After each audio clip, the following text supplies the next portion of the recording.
17वां दिन।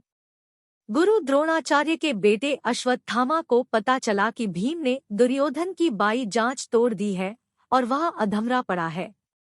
वह यह बात भी नहीं भूला था कि पांडवों ने किस तरह धोखे से उसके पिता द्रोणाचार्य को मारा था। उसके हृदय में प्रतिशोध की अग्नि धधक रही थी। वह उस स्थान पर आया जहां दुर्योधन घायल पड़ा था। उसने दुर्योधन को संबोधित कर कहा, युवराज, मैं तुम्हें इस असह्य अवस्था में नहीं देख सकता।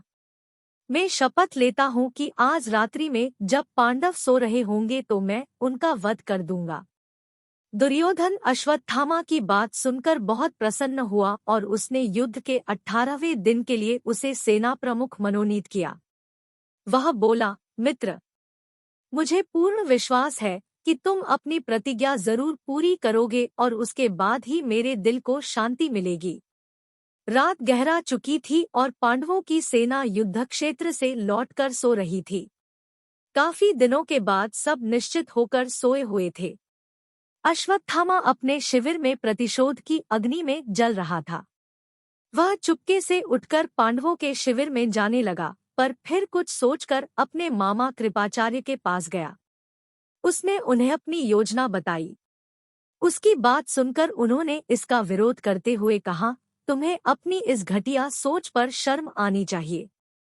ऐसा करके तुम एक अपने पिता के दुष्कर्म की पुनरावृत्ति कर रहे हो, जिन्होंने निहत्थे अभिमन्यु का वध किया था।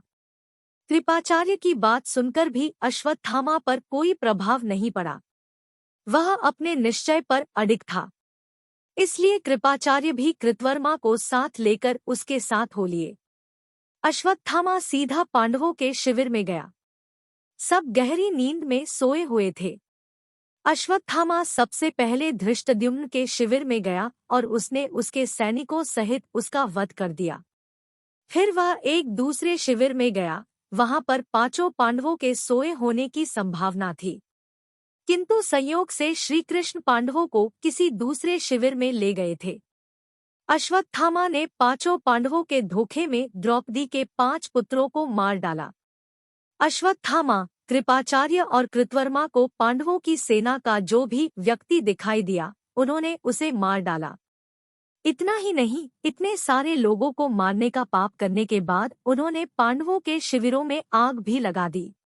इस पूरे प्रकरण को अंजाम देने के बाद अश्वत्थामा उस स्थान पर पहुंचा जहां दुर्योधन उसका इंतजार करते हुए जीवन की अंतिम सांसें गिन रहा था। उसने दुर्योधन को बताया कि उसने द्रौपदी के पुत्रों सहित सारी पांडव सेना को मार डाला है। अब केवल 8 लोग बचे हैं। यह सुनकर दुर्योधन बहुत प्रसन्न हुआ। उसने कहा, मित्र, तुमने मेरे लिए जो काम किया है वह न तो भीष्म पितामह कर पाए और न ही मेरा परम मित्र कर्ण कर पाया। इसके साथ ही उसने शांति से अपनी आखिरी सांस ली।